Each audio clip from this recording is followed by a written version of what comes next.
तो आज हम लोग पढ़ेंगे area under curve application of integral के अंदर क्वेश्चन नंबर 4 एनसीईआरटी। देखो 4 क्वेश्चन में क्या आपसे कह रहा है, एक्स स्क्वायर है by 16 plus Y square by 9 is equal to 1 है और पूछ रहा है कि find the area of the region bounded by the, ये किसका इक्वेशन है? क्या बोल रहे हो बच्चे लोग? एलिप्स का इक्वेशन है ये, X square by A square plus Y square by B square is equal to 1।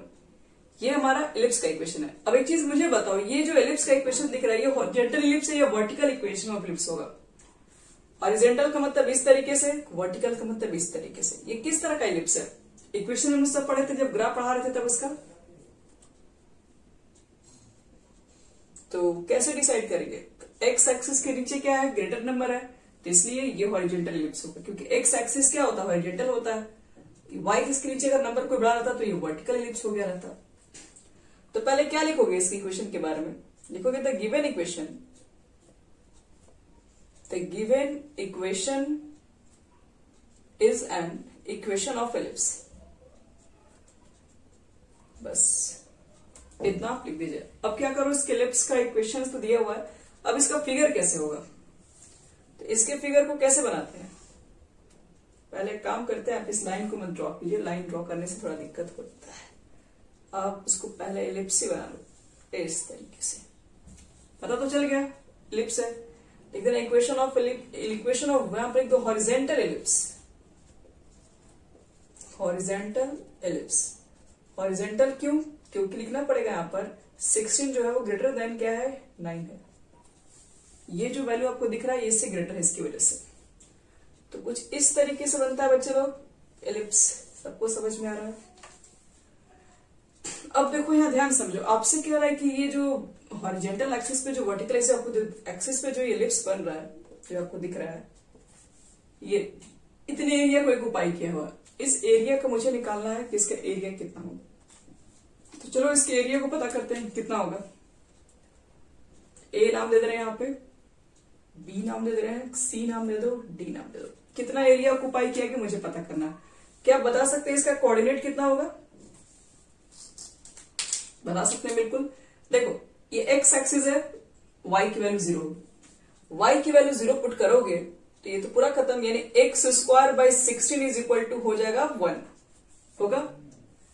तो एक्स स्क्वायर की वैल्यू कितनी होगी? इधर भेजेंगे तो 16, तो एक्स की वैल्यू निकालोगे तो प्लस माइनस 4 तो होगा ही ना, अंडर रूट 16 की वैल्यू 4 होती है, तो यहां वाला वैल्यू तो पॉजिटिव होगा 40, और इधर वाला वैल्यू जो होगा आपके पास नेगेटिव होगा -4,0। इस तरीके से अगर आपको ये दोनों का कोऑर्डिनेट फाइंड करना होगा तो क्या करोगे? तो ये वाई एक्सिस है, तो वाई एक्सिस पर एक्स की वैल्यू 0 होती है, तब एक्स की वैल्यू 0 पुट करके वाई की वैल्यू निकाल लो, कितना हो जाएगा? तो ये 0 हो गया, तो क्या लिखोगे? Y square by 9 is equal to कितना हो जाएगा बच्चे लोग? 1। तो वाई स्क्वायर इक्वल टू कितना? 9। वाई इज इक्वल टू कितना? +3। +3 कहां पड़ेगा? तो ऊपर में आएगा +3। -3 कहां आता है? नीचे में आता है। यहां तक सबको समझ में आ गया ना? किसी को डाउट है बच्चे लोग तो फटाफट पूछो, क्योंकि अगला जो क्वेश्चन है वो बिल्कुल इसी डिजाइन का है, उसको हम नहीं बनाएंगे, आप लोग को बनाना है। यहाँ पर एक चीज देखो, मुझे एरिया निकालना, तो हम क्या करेंगे? देखो ये तो सिमेट्रिकल है, जितना इधर है जितना इधर है, यहाँ पर चारों सेम है। हम तो सोच रहे हैं कि 1 का निकाल के 4 से मल्टीप्लाई कर दे। मेरा तो यही विचार है, 1 का निकालो और 4 से मल्टीप्लाई कर दो, तो हमारा क्या निकल जाएगा? हमारा पूरा एक एरिया ऑफ एलिप्स निकल जाएगा। तो एक काम करते हैं, इसी का निकालते हैं, और इसको निकालने के लिए क्या करेंगे? हम देखेंगे कहां कहां ये बाउंडेड है, किसके किसके बीच में बाउंडिंग है, पहले वो मालूम करेंगे हम लोग। तो यहां देखो, ये जो आपके पास एलिप्स दिख रहा है, ये 0 और 4 के बीच में ये बाउंडिंग किया गया एलिप्स को, इसी के बीच में इसका एरिया है। और यहां पर बताते हैं कि आपको एक रेक्टेंगल को ड्रॉ करना होता है, तो चलो इसके अंदर एक रेक्टेंगल को ड्रॉ करते हैं। और ये रेक्टेंगल का जो अपर पोर्शन है वो एलिप्स पे चल रहा है और लोअर पोर्शन एक्सिस पे चल रहा है। तो एरिया ऑफ एलिप्स कितना लिखोगे? हम इसको नाम दे दे रहे हैं कुछ, ओ ए है पहले से, ABC, ठीक है। तो क्या लिखोगे? एरिया ऑफ एलिप्स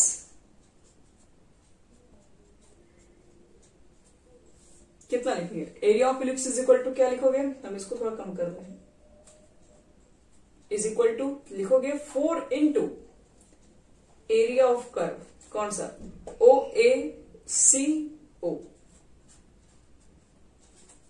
4, अब इतना बड़ा क्यों निकाले, हम एक ही का निकाल के 4 से मल्टीप्लाई कर देंगे, हो जाएगा। अब क्या लिखोगे यहाँ पे, 4 लिखोगे। अब एरिया कैसे निकालते हैं, इंटीग्रेशन से निकालते हैं। ये जो आपके पास एरिया वो 0 से 4 के बीच में है, लिख दो। और क्या बता, आपका ये जो रेक्टेंगल्स लिए वो वाई एक्सिस के पैरेलल है, तो आपको चुपचाप यहाँ पे वाई डी एक्स लिखना है। यहां तक समझ में आ गया, ये तो पीछे ही बता चुके हम लोग हैं। अब यहाँ पर देखो क्या करना है, यहाँ 4 लिखना है।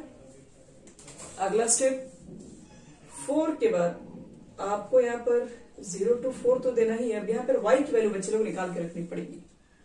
अब y की वैल्यू क्या पुट करोगे, तो क्या बताए थे इसमें, ये जो रेक्टेंगल है अपर पोर्शन जिस पर टच कर रहा होगा उसके इक्वेशन से y की वैल्यू निकालेंगे। ये ऊपर में टच कर रहा है ना इलिप्स पे, अब यहां से आपको ना y की वैल्यू बताना है और यहां पुट कर देना है, क्योंकि लोअर तो x एक्सिस पे है, यहां तो y की मान 0 होगी, तो आपको सिर्फ यहीं से y की वैल्यू निकाल के यहां रखना होगा। क्या लगता है यहां से y की वैल्यू कितनी आएगी, तो यहां देखो हम साइड में लिख के दिखा रहे हैं, y square by 9 is equal to कितना हो जाएगा, 1 माइनस एक्स स्क्वायर बाई 16 होगा। एलसीएम अगर यहां से ले लोगे तो कितना हो जाएगा, 16 माइनस एक्स स्क्वायर बटे में 16 और वाई स्क्वायर है ये। अब इसको ध्यान से देखो, ये 9 है यहाँ पर है, इस 9 को अगर हम नीचे में है ये भेजेंगे तो ये ऊपर में आ जाएगा, मतलब ये 9 ऊपर चला जाएगा आपका, 9 बटे में 16 और 16 माइनस एक्स स्क्वायर, तो y की वैल्यू कितना हो जाएगा, तो निकालोगे तो क्या आ जाएगा, 9 का रूट होगा 3/4 under root 16 minus x square. देखिए यही आपके पास y की वैल्यू होगी और ये y की वैल्यू हम यहां पर पुट करने जा रहे हैं। कितना पुट कर दे बच्चे लोग, तो 3/4 under root 16 minus x square dx। यहां से आपको y की वैल्यू निकालनी है, इसको इधर भेज के एलसीएम वगैरह लेके सब कुछ करोगे इतना आ जाएगा। क्या लगता है, देखो तो ये 4 कैंसिल ही हो गया यहां से। अब इस 4 को हम यहां से कटने जा रहे हैं। अब कैंसिल होने के बाद बच्चे जो भी होता है वो बस गया इंटीग्रेशन। अब आपको इंटीग्रेशन ही तो निकालना है, बाकी सब कुछ तो निकाल दिया। अब इसको यहां से मिटा रहे हैं, आप इसको साइड में लिख के दिखा सकते हैं।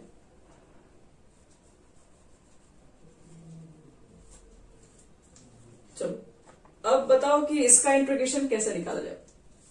अरे यहां तक सब लोग नोट कर लिए,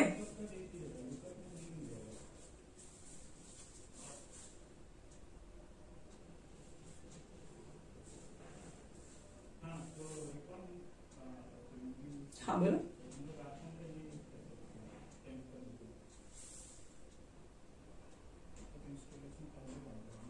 यहाँ पे हाँ बिल्कुल बिल्कुल उसी से निकालेंगे। यहाँ तक हो गया बच्चे लोग, पहले यहाँ तक आप लोग कर लीजिए, उसके बाद हम बता रहे हैं कैसे करेंगे। बेटा रहे ठीक है, देखो यहाँ पे ध्यान से। अब मुझे ना एरिया निकालना है, इसका मतलब है इसका इंटीग्रेशन है, इसका इंटीग्रेशन निकल गया, एरिया निकल गया, तो बाहर 3 है, लोअर लिमिट 0, अपर लिमिट है 4 और आपके पास फाइनली है 16 को लिख देना 4 का स्क्वायर माइनस एक्स स्क्वायर। अब तुम खुद से मुझे एक चीज बताओ, यहाँ पर अभी कौन सा फॉर्मूला पर आ गया, ए स्क्वायर माइनस एक्स स्क्वायर पे आ गया। फॉर्मूला तो सबको याद होता है, याद है, थोड़ा बड़ा वाला फॉर्मूला ये है। फॉर्मूला क्या था, x/2 अंडर रूट ए स्क्वायर माइनस एक्स स्क्वायर और कितना था plus A square by 2, A square की जगह पर 4 स्क्वायर यानी कि 16/2 और साइन इनवर्स x अपॉन ए होता है, ए की जगह पर कितना है 4, बस। तो ये हो गया हमारा इंटीग्रेशन का फॉर्मूला। आप लोग देख सकते हो, नहीं याद है तो ए स्क्वायर माइनस एक्स स्क्वायर का होता है x/2 A square minus square plus A square by 2 sine inverse x/a। यहां तक सबको समझ में आ गया, ये फॉर्मूला रख दिया सीधे हम। अब इसके बाद करना कुछ नहीं बच्चे लोग, एक बार अपर लिमिट पुट करो, जहां जहां x है वहां पर 4 रखो, एक बार लोअर लिमिट रखो, जहां जहां x है वहां पे 0 पुट करो। तो देखो तो 4 पुट करोगे तो क्या होगा, यहां पर 4 रखोगे तो 4 का स्क्वायर माइनस 4 का स्क्वायर, ये तो 0 हो जाएगा, यानी आप 4/2 रखोगे और यहाँ पर 4 का स्क्वायर माइनस 4 का स्क्वायर, ये तो 0 हो जाएगा, तो पूरा खत्म हो गया। और ये हो गया 8 साइन इनवर्स, यहाँ पर क्या लग रहा है 4/4 कट के हो जाएगा 1। ये हो गया अपर लिमिट्स, माइनस रखोगे लोअर लिमिट्स। देखो लोअर लिमिट्स में क्या होगा, x की वैल्यू यहाँ पे 0 पुट करना, तो 0 पुट करो, 0 करोगे तो ये पूरा कैंसिल, जीरो पुट करोगे तो साइन इनवर्स जीरो जीरो ही होता है, तो ये तो पूरा ही जीरो हो जाएगा। और यहां देखो 4 स्क्वायर माइनस 4, ये तो पूरा आपका जीरो ही है। तो फाइनल आपके पास क्या बचा, एक तो 3 हुआ, 8 को लिखो, और साइन इनवर्स 1, साइन में 1 की कितनी वैल्यू होती है, π/2 की होती है वैल्यू। तो यहां से बाहर क्या निकलेगा, π/2, और 2 से कटा दो 8 को, यानी कि आंसर आपका आ जाएगा 12 पाई, और लास्ट में लिख देना स्क्वायर यूनिट। तो इस तरीके से हमारे पास एरिया अंडर कर्व के क्वेश्चंस हो गए 4 नंबर कंप्लीट।